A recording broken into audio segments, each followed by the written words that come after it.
अस्सलामुअलैकुम, आप देख रहे हैं स्पोर्ट्स बज़ और मैं हूं लुकमान अली। पाकिस्तान बांग्लादेश के खिलाफ सीरीज खेलने जा रहा है। बांग्लादेश टीम पाकिस्तान में मौजूद है, दोनों ही टीमें ट्रेनिंग कर रही हैं, टेस्ट सीरीज है। लेकिन एक बड़ी खबर यह है कि चैंपियंस ट्रॉफी पाकिस्तान में होने जा रही है, लेकिन इस चैंपियंस ट्रॉफी में भारत आएगा या नहीं, इस हवाले से आज के प्रोग्राम में बात करेंगे और किस कदर अब तक पेशरफ्त हो चुकी है और भारत में इस वक्त क्या सोच पाई जा रही है चैंपियंस ट्रॉफी को लेकर और भारतीय टीम को लेकर कि वो पाकिस्तान आएगी या नहीं। लेकिन जहां पर पाकिस्तान बांग्लादेश के साथ सीरीज खेलने जा रहा है और यह सीरीज बिल्कुल आन पहुंची है और इसकी तैयारियां हैं, ट्रेनिंग सेशन चल रहे हैं, वहीं पर एक और बड़ा नाम मोहम्मद अब्बास, आप सब जानते होंगे, पाकिस्तान के फास्ट बॉलर थे। कहां गए मोहम्मद अब्बास, कहां खो गए वो मोहम्मद अब्बास जिन्होंने पाकिस्तान के लिए परफॉर्म किया। इतनी जबरदस्त परफॉर्मेंसेस के बावजूद वो मोहम्मद अब्बास हमें पिछले कुछ सालों से नजर नहीं आ रहे। क्या पाकिस्तान क्रिकेट बोर्ड और इसके करता धरता एक और खिलाड़ी का कैरियर तबाह कर रहे हैं? क्या उस हवाले से कोई सवाल उठाने वाला नहीं है, कोई पूछने वाला नहीं है कि मोहम्मद अब्बास के साथ ऐसा क्यों किया जा रहा है? 25 मैचेस उन्होंने खेले, टेस्ट मैचेस, 90 विकेटें ली, एवरेज 23, इकोनॉमी 2.49 की, और इसी तरह से उन्होंने 4 मरतबा 5 विकेटें ली एक ही मैच में मोहम्मद अब्बास ने। तो अब्बास की इतनी जबरदस्त परफॉर्मेंसेस के बावजूद फिर फर्स्ट क्लास मैचेस में देखें, 175 मैचेस हैं, 689 विकेटें हैं, एवरेज जबरदस्त है, इकोनॉमी 2.61 की है। तो इसके बावजूद मोहम्मद अब्बास पर कोई डिस्कशन नहीं है, कोई बात नहीं होती है, कोई वजूहात नहीं बताई जाती कि क्यों मोहम्मद अब्बास को इस सारे मंजर से गायब कर दिया गया है। कौन है इसका जिम्मेदार कि एक और उभरते हुए स्टार जिन्होंने जबरदस्त परफॉर्मेंसेस दी और आते ही अपनी धाक बिठाई, उनके मुस्तकबिल को दांव पर लगाया, उनके मुस्तकबिल को खराब करने में किसने किरदार अदा किया? ये सवाल भी हम इन करता धरतों के सामने रखते हैं। लेकिन आगे बढ़ने से पहले यहां शामिल करेंगे आज की टॉप स्टोरीज। चैंपियंस ट्रॉफी करीब आने पर टीम पाकिस्तान भेजने के मुतालिक फैसला किया जाएगा, जय शाह का बयान। बांग्लादेश के खिलाफ पहले टेस्ट मैच में मिस्ट्री स्पिनर अबरार अहमद को शामिल किए जाने का इम्कान।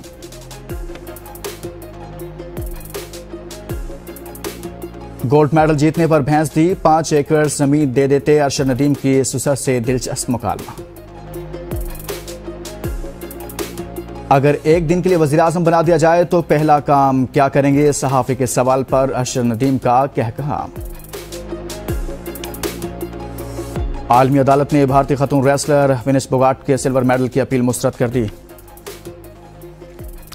जी, तो टॉप स्टोरीज आज की आपने जानी है। हम बात करेंगे सबसे पहले चैंपियंस ट्रॉफी पर, लेकिन उसी पर बात करने के लिए हमारे साथ मौजूद होंगे भारत से स्पोर्ट्स जर्नलिस्ट अविनाश शर्मा साहब। बहुत शुक्रिया अविनाश, आपने हमारे लिए वक्त निकाला। सबसे पहले तो आपको वेलकम भी करता हूं। पाकिस्तान और भारत के मैचेस हो, सीरीज हो या फिर आईसीसी के इवेंट्स हो, सभी को इंतजार होता है और पाकिस्तान अब मेजबानी करने जा रहा है चैंपियंस ट्रॉफी की। पाकिस्तान में इस वक्त सारी नजरें हैं कि क्या भारतीय टीम पाकिस्तान आएगी या नहीं। आपसे ये जानना चाहता हूं कि भारत में चैंपियंस ट्रॉफी को लेकर क्या खबरें हैं कि भारतीय टीम पाकिस्तान आएगी या नहीं। Thank you Luqman for inviting me. सबसे पहले तो मैं आपको तहे दिल से शुक्रिया अदा करूंगा। और जहां तक बात है चैंपियंस ट्रॉफी की, तो जाहिर तौर पर जैसे ही भारतीय टीम ने प्रदर्शन दिखाया है T20 वर्ल्ड कप में, और उसके पहले भी हमने 50 ओवर फॉर्मेट का जो last year ODI world cup हुआ था, वहां पर जिस तरीके का प्रदर्शन रहा है भारतीय टीम का, उसको मद्देनजर रखते हुए अगर आप बात करें तो एक्साइटमेंट जरूर है फैंस में। और हर कोई उम्मीद करता है कि एक बड़ा मुकाबला, एक बड़ा टूर्नामेंट जब आईसीसी दोबारा से होस्ट करेगी तो शिरकत जरूर करेगी भारतीय टीम। वेन्यू क्या पाकिस्तान भारतीय टीम जाएगी या नहीं जाएगी, इस पर देखिए ये काफी हद तक बीसीसीआई नहीं सियासी मसला हो जाता है, और जब सियासी मसाइल होते हैं तो उसमें फैंस भी थोड़े डिवाइडेड हो जाते हैं। हर किसी की अपनी अपनी ओपिनियन होती है कि उन्हें जाना चाहिए या नहीं। तो अभी भी हम अगर बात करें इंडियन फैंस की, तो 2 भाग में जरूर बटा हुआ है खेमा। एक जरूर जो स्पोर्ट्स एंथुसियास्ट हैं वो जरूर कहते हैं कि वेन्यू चाहे जो भी हो, टीम को जाना चाहिए, खेलना चाहिए। और अगर आप बात करें तो ऐसा नहीं है कि भारतीय खिलाड़ी पाकिस्तान में जाकर के टूर्नामेंट्स या स्पोर्टिंग इवेंट्स में पार्टिसिपेट नहीं कर रहा है। सिर्फ क्रिकेट क्योंकि इतना ज्यादा स्पॉटलाइट में आ जाता है, एक बहुत बड़ा ये स्पोर्ट है, खेल है इस पूरे सब कॉन्टिनेंट का, इस वजह से कहीं ना कहीं जो पॉलिटिकल प्रेशर है या जो पॉलिटिकल हैवी वेट जो होते हैं वो इस पर काफी ज्यादा अपना दांव लगाते हैं और इसे एक पॉलिटिकल मुद्दा बनाते हैं। आप कई सारे ऐसे स्पोर्ट्स हैं जहां पे बिना किसी परेशानी के इंडियन और पाकिस्तानी फैंस या स्पोर्ट्स पर्सन आते जाते रहते हैं। लास्ट ईयर जो एशियन चैंपियंस ट्रॉफी हॉकी का हुआ था, वहां पर हमने देखा था पाकिस्तान की टीम हॉकी खेलने आई थी, और उसके पहले डेविस कप के कुछ मुकाबले खेलने के लिए भारतीय टीम टेनिस के पाकिस्तान की गई थी। तो ये क्योंकि क्रिकेट है और क्रिकेट से ज्यादा आई बॉल इस सब कॉन्टिनेंट में कोई और स्पोर्ट क्रैक करता नहीं है, तो कहीं ना कहीं इसका भी खामियाजा क्रिकेट और क्रिकेटर्स भुगतते हैं जब बात आती है अक्रॉस द बॉर्डर खेलने की। अविनाश, आपने बिल्कुल दुरुस्त कहा। हमने देखा कि पाकिस्तान में दीगर टीमें भारत की आती हैं, खेलती हैं, जिसमें टेनिस है, कबड्डी है, वॉलीबॉल है, आपने खुद भी जिक्र किया।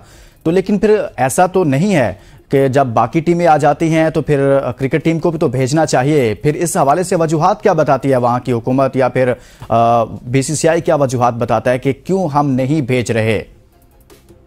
देखिए, नहीं भेज रहे तो अभी तक कोई कारण नहीं दिया है। अगर आप बात करें, जो पिछला हमने देखा था एशिया कप जो पाकिस्तान में होना था, वो बाद में वो हमने देखा पाकिस्तान और श्रीलंका ने जॉइंटली होस्ट किया हाइब्रिड मॉडल के तौर पर, जहां पर भारत ने अपने सारे के सारे मुकाबले श्रीलंका में खेले और कुछ मुकाबले पाकिस्तान ने घर पर होस्ट किए, और बाकी के मुकाबले पाकिस्तान और श्रीलंका क्रिकेट बोर्ड की सहमति से वो हमने श्रीलंका में होते हुए देखा। जाहिर तौर पर ये पिक्चर तभी क्लियर होगी जब टूर्नामेंट, जैसा आज जय शाह का जो स्टेटमेंट आया है कल, उसको अगर आप अपने जहन में रख करके बात करें तो आप कह सकते हैं कि अभी बीसीसीआई कुछ भी नहीं करेगी, क्योंकि ना कहेगी।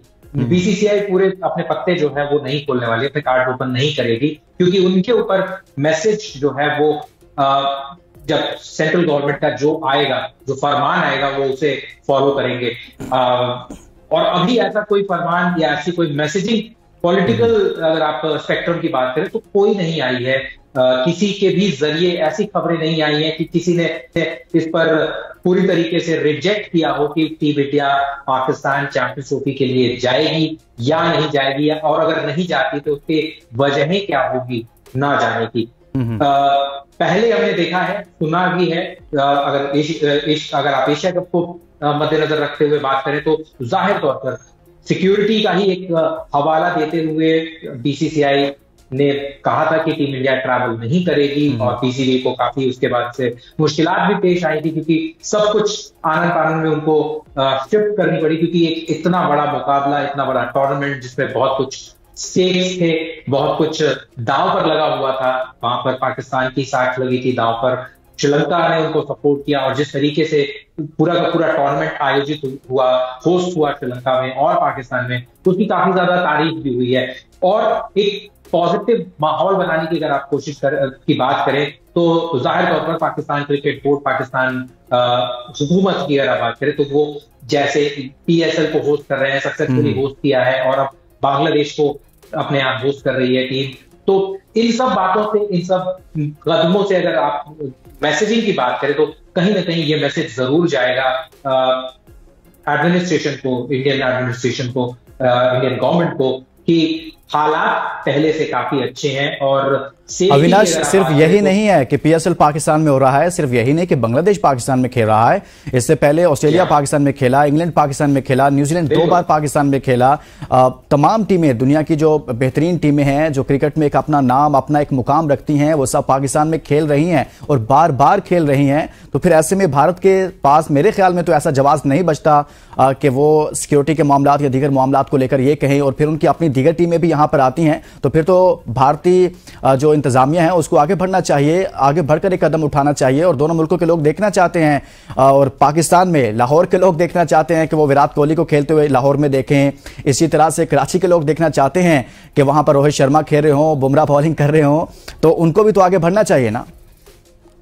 देखिए, बिल्कुल बढ़ना चाहिए, और इसके लिए मैं समझता हूं कि सबसे ज्यादा अगर अहम कोई रोल अदा कर सकता है तो उसमें शायद पाकिस्तान की गवर्नमेंट है, जिन्हें डायरेक्टली रीच आउट करना पड़ेगा इंडियन गवर्नमेंट के साथ। आप 2012 का जो लास्ट बायलैटरल सीरीज भारत और पाकिस्तान के बीच में जो हुई थी, तो उसमें हमने देखा था कि जो पॉलिटिकल डिस्कोर्स था वो काफी अच्छा हुआ था, क्योंकि हमने देखा था 2008 में जो टेरर अटैक्स हुए थे मुंबई में, उसके बाद से टाइज खराब हुई थी, रिश्ते खराब हुए थे, और उसके बाद से बहुत कुछ बदल गया था इंडिया और पाकिस्तान के क्रिकेटिंग कल्चर की अगर आप बात करें, क्योंकि आपस में खेलना बंद किया था। लेकिन 2012 में वापस से एक पहल उठाई गई थी, और उसके बाद टीम यहां आकर के लिमिटेड ओवर्स की टूर्नामेंट एक सीरीज खेली गई थी, बायलैटरल सीरीज, और काफी उसको अगर आप फैंस की बात करें तो अच्छी खासी तादाद में फैंस आकर के दोनों ही टीम का उन्होंने काफी हौसला अफजाई की और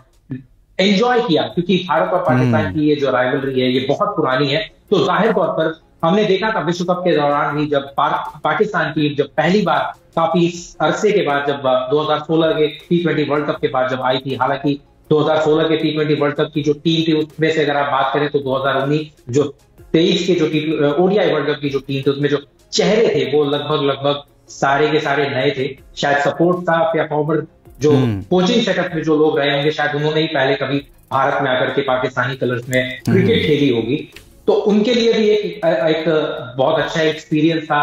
हॉस्पिटैलिटी से काफी ज्यादा खुश थे, जिस तरीके से हौसला अफजाई हो रही थी। तो जाहिर तौर पर वहां पर भी हम उम्मीद करते हैं कि मायूस नहीं होंगे, मरहूम नहीं रहेंगे। वहां के पाकिस्तान के फैंस विराट कोहली को जरूर अपने सरजमी पर खेलता हुआ देखेंगे, कंपीट करता हुआ देखेंगे, ये हर क्रिकेट फैन जरूर उम्मीद करता है। लेकिन जैसे मैंने पहले भी कहा कि जब बाकी के खेलों की बात करते हैं तो शायद पॉपुलैरिटी का जो एक एंगल आता है वो क्रिकेट शायद सबसे ऊपर चला जाता है और सरपास कर जाता है। ऐसे में एक कॉमन रूम में बैठ करके कहीं ना कहीं दोनों ही मुल्कों के जो पॉलिटिकल जो बंदे हैं, नुमाइंदे, आप कह रहे हैं कि हुकूमती सतह पर दोनों मुल्कों को आगे बढ़ना चाहिए। एक ब्रेक के लिए कहा जा रहा है, ब्रेक के बाद वापस आएंगे तो अविनाश के साथ बात करेंगे। Stay with us.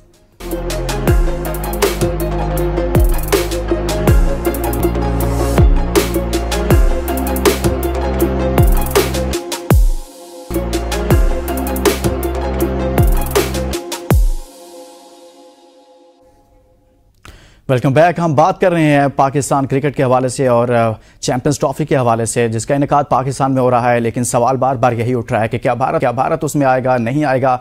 इसी हवाले से हम बात कर रहे हैं। अविनाश शर्मा भारत से हमारे साथ जुड़े हुए हैं, उनसे बात करते हैं। अविनाश, क्या आप समझते हैं कि एक सोच पाई जाती है भारत में? कुछ दिन पहले भारतीय एक और सहाफ़ी इंद्रनील बासु हमारे साथ मौजूद थे, तो उन्होंने तासुर दिया कि शायद ऐसा है कि 2026 में वहां पर T20 वर्ल्ड कप होने जा रहा है, तो भारत अगर चैंपियंस ट्रॉफी यहां खेलने नहीं आता तो पाकिस्तान वहां नहीं जाएगा। लेकिन भारत में ऐसी सोच नहीं है। भारत समझता है कि उसके लोग समझते हैं कि शायद भारत ना भी जाए पाकिस्तान, लेकिन तब भी पाकिस्तान जरूर आएगा। ऐसा है वहां पर? देखिए, उम्मीद जरूर कर सकते हैं, क्योंकि जैसे अगर आप 2023 का जो ODI विश्व कप था उसकी बात अगर करें तो वहां आकर के खेली थी पाकिस्तान की टीम। इसके अलावा अगर आप 2016 का T20 वर्ल्ड कप था उसमें भी शाहिद अफरीदी की अगुवाई में टीम आकर के प्रदर्शन किया था और अच्छा प्रदर्शन भी किया था पाकिस्तान ने। तो जाहिर तौर पर और अब देखना जरूर होगा कि भारतीय क्रिकेट बोर्ड किस तरीके से एक एग्जाम्पल सेट करती है, या जो पुराने लाइन्स थे उन्हीं लाइन्स पर वो टो करके जाती है। लेकिन हम काफी ज्यादा इसमें हमें कोई दो राय नहीं है, कोई शक शुबा नहीं है कि डिक्टेट पॉलिटिकल लाइन्स से ही होने वाला है कि भारतीय टीम ट्रैवल करेगी या नहीं करेगी। काफी ज्यादा इंपॉर्टेंट रहने वाला है। उम्मीद जरूर कर सकते हैं, फैंस जैसे उम्मीद कर रहे हैं। टिट फॉर टैट अगर आप करते रहेंगे तो शायद आपको एक सोल्यूशन नहीं मिलेगा, और अब कहीं ना कहीं जरूरत है एक अच्छे सोल्यूशन की, एक सही सोल्यूशन की, जिससे गेम आगे बढ़े, दोनों ही कंट्रीज के स्पोर्टिंग जो रिलेशंस हैं वो बेहतर हों। अभी हमने देखा पेरिस ओलंपिक्स में क्या हुआ, नीरज चोपड़ा और अरशद नदीम एक साथ जावलिन थ्रो में कंपीट करते हुए दिख रहे थे और बैक एक दूसरे को शुरुआत से करते आ रहे हैं। नीरज की बात करें तो नीरज ने हमेशा हाईली रेट किया है नदीम को और बोला है कि ये बहुत अच्छे एथलीट हैं। वहीं अगर आप अरशद की बात करें तो उन्होंने भी हमेशा हाईली रेट किया है और अपना आइडल मानते रहे हैं नीरज चोपड़ा को। तो एक स्पोर्ट्स के अरीना से अगर आपको इस तरीके की मैसेजिंग मिल रही है, और ज्यादा दूर ना जाएं, ये जो लेजेंड्स लीग और तमाम इस तरीके के जो टूर्नामेंट्स होते हैं, इंडिया और पाकिस्तान के खिलाड़ी इंडिया के बाहर अगर आप देखें तो लगातार खेलते रहते हैं, और वो जो राइवलरी की बात होती है, अभी लास्ट मंथ जो इंडिया और पाकिस्तान के बीच में जो टूर्नामेंट हुआ था, वहां पे कई बार दोनों ही टीमें आमने सामने हुई और लुत्फ उठाया उसका फैंस ने, और देर रात तक वो मैचेस चल रहे थे इंडिया और पाकिस्तान की टाइमिंग के हिसाब से, क्योंकि वो यूके में मैचेस हो रहे थे, लेकिन देर रात तक फैंस अपनी निगाहें गड़ा करके टीवी स्क्रीन पे, मोबाइल स्क्रीन पर उस मैचेस का लुत्फ उठा रहे थे। तो मैसेजिंग तो काफी क्लियर है कि फैंस कभी भी कोई भी मौका नहीं छोड़ना चाहते हैं, जब भी आता है इंडिया, जब भी आता है। अभी देखें ना अविनाश, जिस तरह से आपने खुद भी जिक्र किया जेवलिन के हवाले से, नीरज चोपड़ा वर्सेस अरशद नदीम, और अरशद नदीम और उनका आपस में मुकाबला 10 बार हुआ, 9 मुकाबले नीरज ने जीते, 1 मुकाबला अरशद नदीम ने जीता। आप भी तवक्को कर रहे थे कि कोई सरप्राइज हो सकता है, क्या सोच पाई जा रही थी वहां पर? देखिए, सरप्राइज जरूर कर सकता है, और ये ऐसा कंपटीशन है, ये ऐसा इवेंट है जिसमें आप क्लियर कट फेवरेट नहीं जाते हैं। तो जाहिर तौर पर जो क्वालिफाइंग राउंड जब हुआ था तो वहां पर भी अच्छा थ्रो किया था अरशद ने, और मैसेजिंग साफ थी उस वक्त भी कि he is someone to watch out for in the final medal round में। तो ये मैसेजिंग क्लियर थी, और अरशद के बारे में बार बार अगर आप देखें तो कोई ये फ्लूक नहीं कह सकते हैं, क्योंकि कॉमनवेल्थ में हमने देखा था उन्होंने ऑलरेडी 90 मार्क ब्रीच किया हुआ था, 90 मीटर का मार्क। तो आप जब एक प्लेयर ने ऑलरेडी 90 मीटर मार्क ब्रीच कर रखा होता है एक बड़े टूर्नामेंट में, जहां पे यही एंडरसन पीटर्स आकर के पहले भी उनके साथ कंपीट कर चुके थे, कई सारे जमैकन एथलीट्स आकर के कंपीट कर चुके थे, तो उनके पास तैयारी जरूर थी। और 90 मीटर का जो मार्क है वो नीरज ने नहीं ब्रीच किया है, उनका अभी भी जो पर्सनल बेस्ट है वो 89.45 है, जो उन्होंने ओलंपिक के फाइनल में फेंका था। तो जाहिर तौर पर जब एक एथलीट जिसने ऑलरेडी 90 मीटर का बैरियर ब्रीच किया हुआ होता है, तो उसे आप दरकिनार नहीं कर सकते हैं, कभी भी साइड लाइन नहीं कर सकते हैं। और अगर आप मेरी बात करें तो मुझे हमेशा से लगता था कि अगर इस फाइनल में नीरज चोपड़ा को कोई ट्रूली कॉम्पीट कर सकता है, या एक रन फॉर द मनी जो हम शब्द यूज करते हैं इंग्लिश में, तो वो शायद अरशद नदीम ही कर सकते हैं, क्योंकि उनका परफॉर्मेंस भी बेहतर हो सकता है। और जिस तरीके के वो पावर थ्रोवर है, और पावर थ्रोवर के पास हमेशा ही वो रिकॉर्ड क्रिएट करने का मौका होता है। नीरज की बात करें तो नीरज की सबसे अच्छी खासियत है उनकी कंसिस्टेंसी। वो कंसिस्टेंटली हर बड़े टूर्नामेंट में लगभग इतना ही थ्रो करते हैं और वो पोडियम फिनिश करते हैं। अविनाश, पाकिस्तान टीम पर कुछ बात करेंगे। बाबर आजम लंबे अरसे से उसकी कप्तानी कर रहे हैं। भारतीय सहाफती हलकों में क्या सोच पाई जाती है? Babar Azam as a captain खेलें तो बेहतर हैं, या फिर उनको कप्तानी छोड़नी चाहिए और सिर्फ बतौर बैट्समैन ही उनको खेलना चाहिए? क्या समझते हैं आप? देखिए, कैप्टनसी की जहां तक बात है तो बाबर कहीं ना कहीं फैंस, अगर आप इंडियन फैंस की बात करें तो हाईली रेट किया जाता है बीइंग बतौर बल्लेबाज। वो बहुत ही अच्छे बल्लेबाज हैं, मॉडर्न डे लेजेंड है, ग्रेट्स ऑफ द गेम है, और one of the finest batters Pakistan has ever produce, उनमें शुमार वो जरूर होते हैं। लेकिन अगर आप कैप्टनसी की बात करें तो अब तक वो कैप्टनसी वाली बात उनसे देखने को नहीं मिली है। रिकॉर्ड्स अगर आप देखें, रिजल्ट्स देखें, जब बड़े टूर्नामेंट होते हैं, चाहे आप एशिया कप की बात कर ले, चाहे आप वर्ल्ड कप की बात कर ले, T20 वर्ल्ड कप की बात कर ले, हर जगह उनको उम्मीदों के मुताबिक प्रदर्शन बतौर कैप्टन नहीं कर पाए हैं। और ये कॉमन कंसेंसस है कि कहीं ना कहीं कैप्टनसी का जो एक दबाव है बाबर के ऊपर, उसने असर डाला है। हालांकि उससे भी ज्यादा परेशानी की बात अगर आप करें, या जो इंडियन फैंस में या इंडियन मीडिया में जो बातें होती हैं, वो ये होता है कि पाकिस्तान की क्रिकेट टीम हमेशा ही 2 भाग में या 2 गुटों में बटी हुई नजर आती रहती है किसी भी मेजर टूर्नामेंट के पहले, और ये एक सबसे बड़ी परेशानी का सबब बन जाता है टीम के लिए। हमने देखा था T20 वर्ल्ड कप के जस्ट पहले खबरें किस तरीके से आ रही थी कि 2 कैंप बन रखे हैं टीम में, एक बाबर का कैंप है और दूसरा शाहिद शाह अफरीदी का कैंप है। और जनरल परसेप्शन यहां पर भी वही रहती है फैंस की और मीडिया की भी, कि क्योंकि टीम जो है वो 2 कैंप में बढ़ जाती है, प्लेयर्स एक दूसरे का साथ उस तरीके से नहीं देते हैं जिस तरीके से शायद देना चाहिए। इस T20 वर्ल्ड कप में अगर आप भारतीय क्रिकेट टीम की बात करें या साउथ अफ्रीकन क्रिकेट टीम की बात करें, तो they were playing for pride, they were playing collectively and they were playing together. वो बात पाकिस्तान के साथ हमें इस T20 वर्ल्ड कप में देखने को नहीं मिली। आपके शुरुआत के जो मैचेस थे क्लूलेस लग रहा था, कोई भी खिलाड़ी उसको अपना रोल पता नहीं था, ये समझ में आ रहा था। एक इतना बेहतरीन लैक ऑफ प्लानिंग भी थी, कोचिंग सेटअप के साथ ये तमाम तरह चीजें सामने आई इस टूर्नामेंट के दौरान। बहुत शुक्रिया, अविनाश शरद से हमारे साथ मौजूद थे। हमने बात की चैंपियंस ट्रॉफी के इनेकाद के हवाले से, और इसके साथ साथ नीरज चोपड़ा वर्सेस अरशद नदीम मुकाबले होते रहे, लेकिन बिलाखिर आखिरी मुकाबला, बेहतरीन मुकाबला जो ओलंपिक्स में देखने को मिला, वो अरशद नदीम थे, पाकिस्तान के लिए जीते। इसके साथ ही इजाजत दीजिए, अपना बहुत सारा ख्याल रखिए, अल्लाह हाफिज।